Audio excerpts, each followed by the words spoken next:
اعوذ باللہ من الشیطان الرجیم بسم اللہ الرحمن الرحیم یا ایہا الذین آمنوا لا تتخذوا بطانة من دونکم لا یألونکم خبالا ودوا ما عنتم قد بدت البغضاء من افواہہم وما تخفی صدورہم اکبر قد بینا لکم الآیات ان کنتم تعقلون۔ یہ سورہ آل عمران آیت نمبر 118 ہے۔ اس آیت کریمہ کا ترجمہ یہ ہے، یا ایہا الذین آمنوا لا تتخذوا بطانة من دونکم لا یألونکم خبالا۔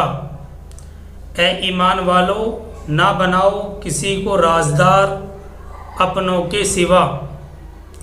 اے ایمان والو، نہ بناؤ کسی کو رازدار اپنوں کے سوا۔ لا یألونکم خبالا، وہ تمہاری خرابی کے کسی موقع سے فائدہ اٹھانے سے نہیں چوکتے۔ ودوا ما عنتم، جس چیز سے نقصان پہنچے وہی ان کو محبوب ہے۔ جس چیز سے تم کو نقصان پہنچے وہی ان کو محبوب ہے۔ لفظی ترجمہ تو ایسے ہوگا، ودوا ما عنتم، اور محبت رکھتے ہیں وہ اس چیز سے جس سے تم کو نقصان پہنچے۔ اسی کا ہم ترجمہ کر رہے ہیں، تمہیں جس چیز سے نقصان پہنچے وہی ان کو محبوب ہے۔ قد بدت البغضاء من افواہہم، ان کے دل کا بغض ان کے منہ سے نکل پڑتا ہے۔ قد بدت البغضاء من افواہہم، ان کے دل کا بغض ان کے منہ سے نکل پڑتا ہے، اور جو کچھ وہ اپنے سینوں میں چھپائے ہوئے ہیں، وما تخفی صدورہم اکبر، اور جو کچھ وہ اپنے سینوں میں چھپائے ہوئے ہیں وہ اس سے بھی زیادہ شدید ترین ہے۔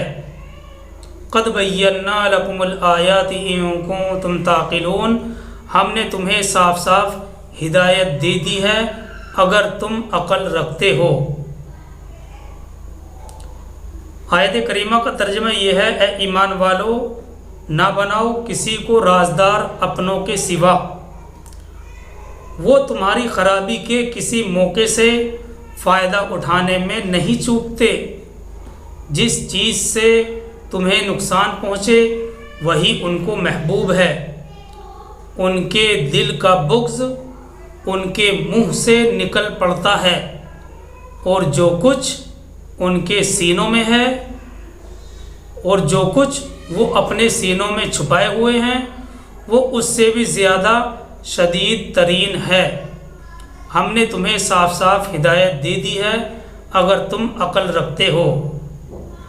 یہ آیت نمبر 118 ہے، سورہ آل عمران پارہ نمبر 4 کی۔ اصل میں اس آیت میں اشارہ ہے کہ مدینے کے آس پاس جو یہودی قبائل آباد تھے، ان کے ساتھ اوس اور خزرج کے قبیلے کے لوگوں کے پرانے زمانے سے دوستی چلی آ رہی تھی۔ جو یہودی قبائل آباد تھے ان کے ساتھ اوس اور خزرج کے لوگوں کی پرانے زمانے سے دوستی چلی آ رہی تھی۔ انفرادی طور پر بھی ان قبیلوں کے افراد ان کے لوگوں سے دوستانہ تعلقات رکھتے تھے، اور ایک قبائلی حیثیت سے بھی یہ اور وہ ایک دوسرے کے ہمسایہ، ایک دوسرے کے دوست اور ایک دوسرے کے حلیف بنے ہوئے تھے۔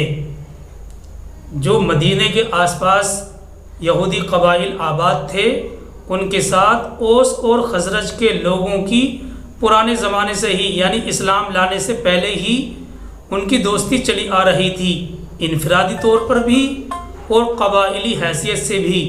یعنی انفرادی طور پر بھی ان قبیلوں کے لوگ ان لوگوں سے دوستانہ تعلقات رکھتے تھے، اور قبائلی حیثیت سے بھی یہ اور وہ ایک دوسرے کے ہمسایہ اور ایک دوسرے کے دوست بنے ہوئے تھے۔ اس کے بعد کیا ہوا؟ اوس اور خزرج کے قبیلے کے لوگ مسلمان ہو گئے اور انہوں نے اسلام قبول کر لیا۔ تو اس کے بعد بھی وہ یہودیوں کے ساتھ وہی پرانے تعلقات نبھاتے رہے۔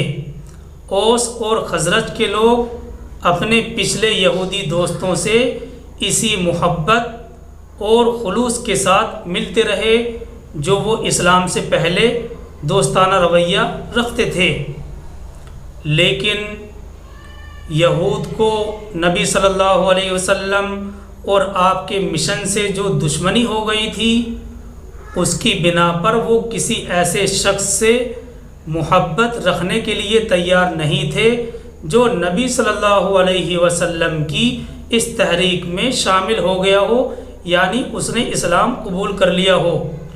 انہوں نے انصار کے ساتھ ظاہر میں تو وہی تعلقات رکھے جو پہلے سے چلے آ رہے تھے، لیکن دل ہی دل میں وہ اب ان کے سخت دشمن ہو گئے تھے، اور اس ظاہری دوستی سے ناجائز فائدہ اٹھا کر ہر وقت اس کوشش میں لگے رہتے تھے کہ کسی طرح صحابہ کی جماعت میں اندرونی فتنہ فساد برپا کر دیں اور ان کے مشن کے راز معلوم کر کے ان کے دشمنوں تک پہنچائیں۔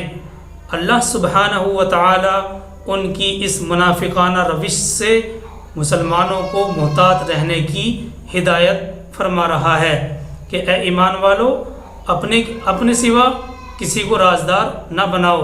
اس سے مراد اوس اور خزرج کے وہ قبیلے ہیں جنہوں نے اسلام قبول کر لیا تھا اور ان کے یہودی قبائل کے ساتھ دوستانہ تعلقات تھے۔ اب یہ یہودی جو قبائل تھے وہ اس محبت سے ناجائز فائدہ اٹھاتے ہوئے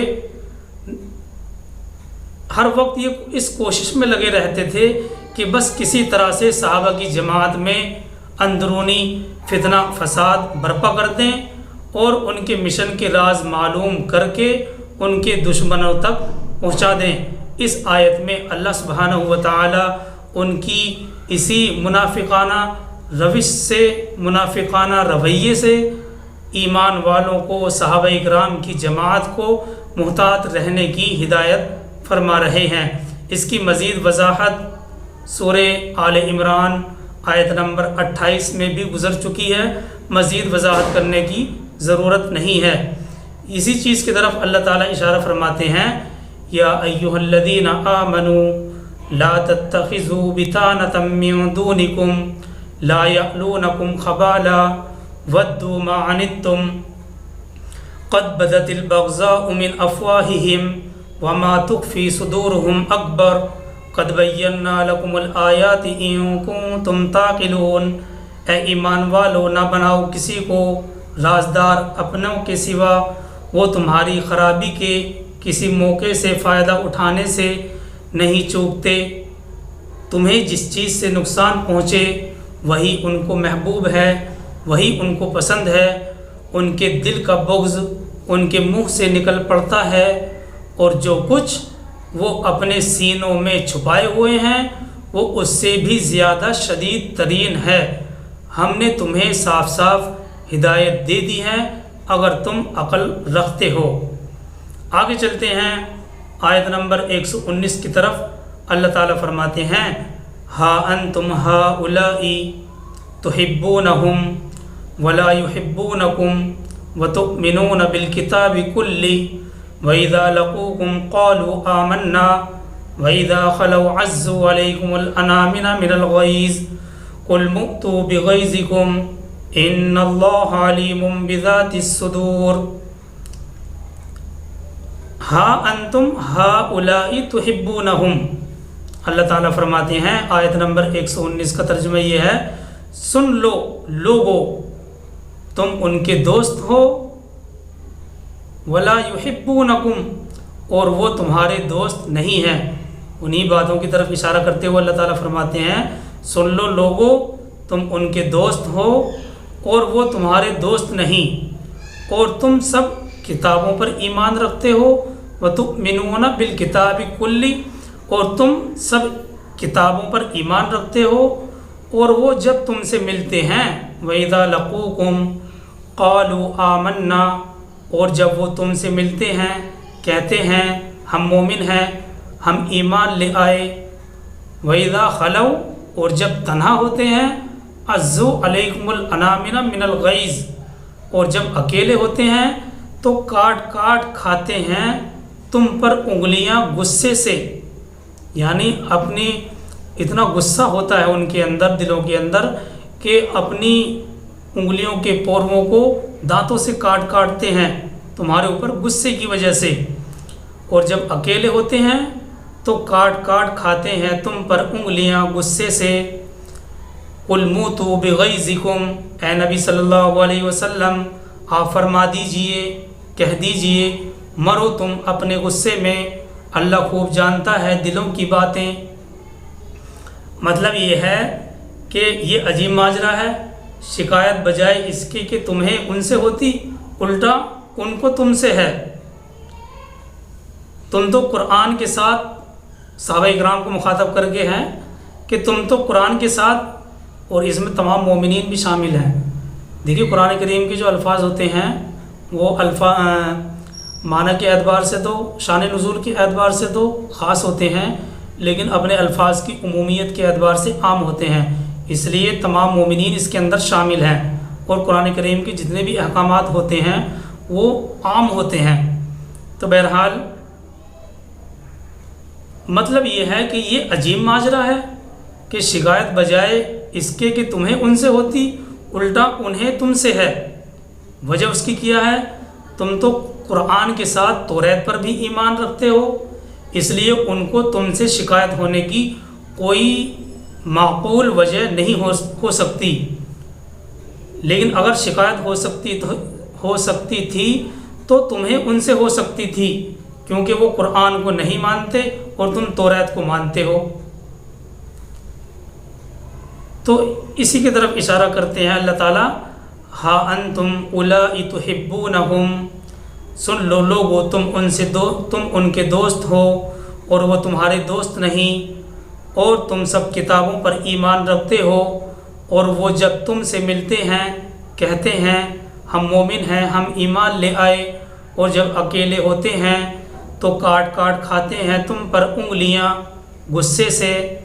اے نبی صلی اللہ علیہ وسلم آپ کہہ دیجئے مرو تم اپنے غصے میں، اللہ خوب جانتا ہے دلوں کی باتیں۔ آگے چلتے ہیں آیت نمبر 120 کی طرف۔ اللہ تعالیٰ فرماتے ہیں ان تمسسکم حسنۃ تسؤہم وان تصبکم سیئۃ یفرحوا بها وان تصبروا وتتقوا لا یضرکم کیدہم شیئا ان اللہ بما یعملون محیط۔ ان تمسسکم حسنۃ تسؤہم، اگر تم کو ملے کچھ بھلائی تو بری لگتی ہے ان کو، اور اگر تم کو پہنچے کوئی برائی تو خوش ہوتے ہیں اس سے۔ وَإِن تَصْبِرُوا وَتَتَّقُوا، اور اگر تم صبر کرو اور بچتے رہو تو کچھ نہ بگڑے گا تمہارا ان کے دھوکے سے کچھ بھی، بے شک جو وہ کچھ کرتے ہیں سب اللہ کے بس میں ہے۔ اللہ تعالیٰ فرماتے ہیں اگر تم کو ملے کچھ بھلائی تو بری لگتی ہے ان کو، اور اگر تم کو پہنچے کوئی برائی تو خوش ہوتے ہیں اس سے، اور اگر تم صبر کرو اور بچتے رہو تو کچھ نہ بگڑے گا تمہارا ان کے دھوکے سے کچھ بھی، جو کچھ وہ کرتے ہیں وہ سب اللہ کے بس میں ہے۔ واللہ بما یعملون محیط، جو وہ یہ کرتے ہیں اللہ کا علم اس کو گھیرے ہوئے ہے۔ لفظی ترجمہ تو یہ ہے، لیکن اس کا ترجمہ ہم کر رہے ہیں کہ جو کچھ وہ کرتے ہیں سب اللہ کے بس میں ہے۔ اس آیت کے آخری الفاظ میں یہ بھی انہی لوگوں کی طرف اشارہ ہے۔ اس آیت کے ہمیں صرف اتنا دیکھنا ہے کہ اس آیت کے آخری الفاظ میں صبر اور تقوی کی تلقین ہے کہ اگر تم صبر کرتے رہو گے اور تقوی اختیار کرتے رہو گے تو ان کے دھوکے سے تمہیں کچھ بھی نقصان نہیں پہنچے گا۔ یہ مضمون پہلے بھی کئی بار آ چکا ہے کہ ایمان والوں کی کامیابی اور تمام مشکلات میں آسانی کا راز صبر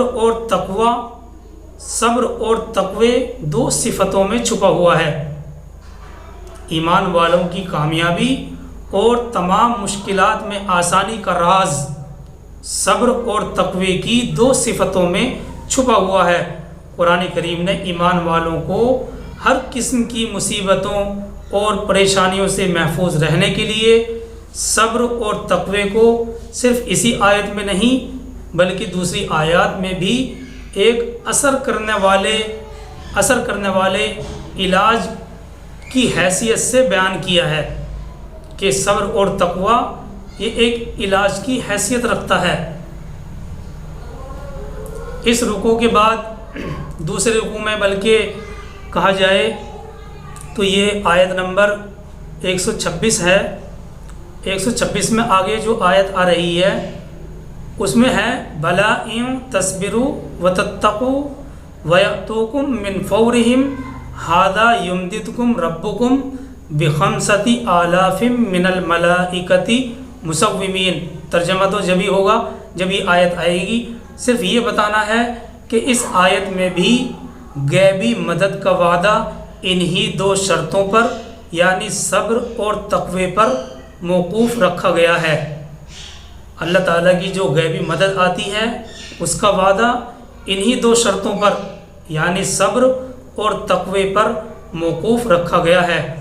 اسی طرح سے جب ہم سورہ یوسف کھولتے ہیں تو سورہ یوسف میں بھی فلاح اور کامیابی تقوی کے ساتھ جڑی ہوئی نظر آتی ہے، اور سورہ یوسف میں بھی فلاح اور کامیابی تقوی کے ساتھ جڑی ہوئی بتلائی گئی ہے۔ دیکھیے صبر اور تقوی مختصر عنوان کے اندر انفرادی اور اجتماعی زندگی کے ہر شعبے میں ایک کامیاب ضابطہ اور قانون ہے۔ صبر اور تقوی مختصر ان دونوں کا عنوان ہے، لیکن اس کے اندر انفرادی اور اجتماعی زندگی کے ہر شعبے میں ایک ضابطہ اور ایک قانون ہے۔ حضرت خاتم الانبیاء سرکار دو عالم صلی اللہ علیہ وسلم کا ارشاد ہے، حضرت ابو ذر رضی اللہ تعالیٰ عنہ سے روایت ہے کہ رسول اللہ صلی اللہ علیہ وسلم نے ارشاد فرمایا، میں قرآن کریم کی ایک ایسی آیت جانتا ہوں کہ اگر لوگ اس پر عمل اختیار کر لیں تو ان کے دین اور دنیا کے لیے وہی کافی ہے، اور وہ آیت وَمَن يَتَّقِ اللَّهَ يَجْعَلْ لَهُ مخرجا ہے، اور وہ آیت وَمَن يَتَّقِ اللَّهَ يَجْعَلْ لَهُ مخرجا ہے، یعنی جو شخص اللہ سے ڈرے، اس کا ترجمہ ہے جو شخص اللہ سے ڈرے اللہ تعالیٰ اس کے لیے راستہ نکال دیتے ہیں۔ تو بہرحال یہ حدیث ہے، احمد کی حدیث ہے، حضرت ابو ذر رضی اللہ تعالیٰ عنہ سے مروی حدیث ہے۔ اللہ کے نبی صلی اللہ علیہ وسلم فرماتے ہیں کہ میں ایک ایسی آیت جانتا ہوں کہ اگر لوگ اس پر عمل اختیار کر لیں تو ان کے دین اور دنیا کے لیے وہی کافی ہے، اور وہ آیت ہے وَمَن يَتَّقِ اللَّهَ يَجْعَلْ لَهُ مَخْرَجًا، یعنی جو شخص اللہ سے ڈرے، تقوی اختیار کرے، اللہ تعالیٰ اس کے لیے راستہ نکال دیتے ہیں۔ اصل میں یہ آیت جو سرکار دو عالم صلی اللہ علیہ وسلم نے اس حدیث کے اندر تلاوت فرمائی ہے، یہ اصل میں سورہ طلاق پارہ نمبر 28 کی آیت نمبر 2 کا آخری حصہ ہے، اور اس سے آگے اللہ تعالیٰ یہ بھی فرماتے ہیں وَيَرْزُقْهُ مِنْ حَيْثُ لَا يَحْتَسِبُ، اور اس کو وہاں سے رزق عطا کرتے ہیں اللہ تبارک و تعالیٰ جہاں سے اس کو وہم و گمان بھی نہیں ہوتا۔ دیکھیے جب لفظ تقوی کی بات آئی گئی ہے تو مختصر طور پر ہمیں یہ یاد رکھنا چاہیے کہ لفظ تقوی کے اصل معنی لغوی تو بچنے کی ہیں، بچنا، لیکن شرعی اصطلاح میں یہ لفظ گناہوں سے بچنے کے لیے استعمال کیا جاتا ہے۔ اصل معنی تو بچنے کی ہیں، لیکن اسلامی شریعت میں یہ لفظ گناہوں سے بچنے کے لیے استعمال کیا جاتا ہے، اور جب لفظ تقوی کی اللہ کی طرف نسبت ہوتی ہے تو ترجمہ اللہ سے ڈرنے کا کر دیا جاتا ہے، اس وقت اس لفظ کا ترجمہ اور مطلب یہ ہوتا ہے کہ اللہ کی نافرمانی اور معصیت سے ڈرے اور بچیں۔ تو الگ الگ ہے، اصل معنی تو بچنے کے ہیں، شریعت کی اصطلاح میں گناہوں سے بچنے کے لیے استعمال کیا جاتا ہے، لیکن جب اس لفظ کی اللہ کی طرف نسبت کر دی جاتی ہے تو ترجمہ اللہ سے ڈرنے کا ہوتا ہے۔ اس وقت لفظ تقوی کا مطلب یہ ہوتا ہے کہ اللہ کی نافرمانی، معصیت اور گناہ سے ڈرے اور بچے۔ اور ساتھ ہی ساتھ ہمیں یہ بھی یاد رکھنا چاہیے کہ تقوی آیت کریمہ کے اندر تقوی اختیار کرنے والے کے لیے اللہ تعالیٰ بچنے کا راستہ نکال دیتے ہیں۔ یہ بیان کیا گیا کہ اللہ تعالیٰ تقوی اختیار کرنے والے کے لیے بچنے کا راستہ نکال دیتے ہیں۔ دیکھیے مفسرین کی اس رائے یہ ہے کہ صحیح بات یہ ہے کہ یہاں عام بات مراد ہے، یعنی دنیا کی سب مشکلات اور مصیبتوں کے لیے بھی اور آخرت کی سب مشکلات اور مصیبتوں کے لیے بھی بچنے کا راستہ نکال دیتے ہیں اللہ تعالیٰ۔ اور مطلب آیت کا یہ ہے، اللہ تعالیٰ متقی یعنی گناہوں سے بچنے والے آدمی کے لیے دنیا اور آخرت کی ہر مشکل اور مصیبت سے نجات کا راستہ نکال دیتے ہیں۔ اور دوسری برکت اس کی یہ ہے کہ اس کو ایسی جگہ سے رزق عطا فرماتے ہیں جہاں سے اس کو وہم و گمان بھی نہیں ہوتا۔ صحیح بات یہی ہے کہ رزق سے بھی اس جگہ مراد ہر ضروریات کی چیز ہے، چاہے دنیا کی ہو یا آخرت کی ہو۔ مومن متقی کے لیے اللہ تعالیٰ کا وعدہ ہے اس آیت میں کہ اس کی ہر مشکل کو بھی آسان کر دیا جاتا ہے اور اس کی ضروریات کو بھی پورا کر دیا جاتا ہے، اور ایسے راستوں سے اس کی ضروریات کو پورا کیا جاتا ہے جس کا اس کو وہم اور گمان بھی نہیں ہوتا۔ تو یہی مطلب ہے آیت کریمہ کیا کہ اگر تم صبر اور تقوی اختیار کرو گے تو ان لوگوں کا جو کیا ہوا تو ان لوگوں کا جو نقصان ہے آپ کا کچھ نہیں بگاڑ سکے گا۔ اللہ تبارک و تعالی ہم سب کو عمل کرنے کی توفیق عطا فرمائے۔ اگلی آیت سے دوسرا مضمون شروع ہو رہا ہے۔ سبحان اللہ و بحمدہ۔